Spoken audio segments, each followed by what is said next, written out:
Le sureau est un grand arbuste, on pourrait même dire un petit arbre. Il fait partie de la famille des Caprifoliaceae et il y en a beaucoup de variétés. Le plus courant, c'est quand même Sambucus nigra, le sureau noir. Les origines exactes du sureau ne sont pas clairement établies, mais il est largement répandu en Europe, en Asie du Nord, en Amérique du Nord. Le sureau a une longue histoire d'utilisation par l'homme et ça date de l'Antiquité.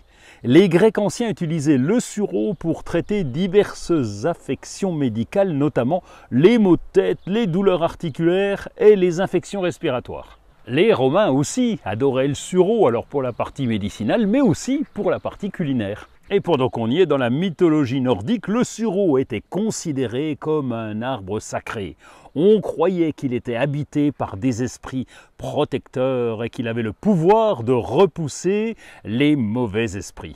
Et même chez nous, à la campagne, on l'appelle l'arbre des fées. Il y a du mystère là-dessous, mais ce qui est intéressant, c'est surtout de pouvoir déguster ses fleurs.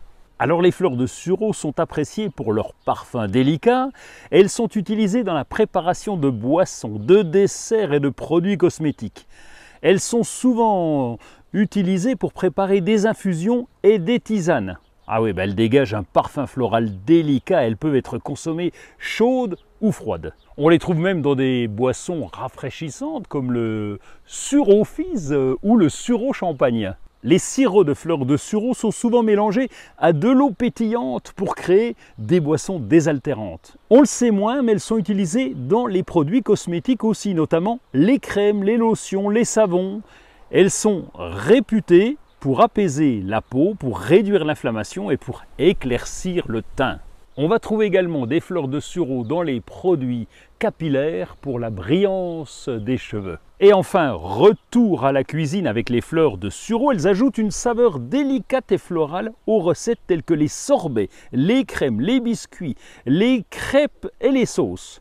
Et les fleurs de sureau sont généralement utilisées pour infuser des vinaigrettes et des marinades. Ça, c'est pour les fleurs, mais après, les fruits vont arriver et là, les gourmands vont s'en donner à cœur joie parce qu'il y a tout un tas de recettes avec les fruits du sureau.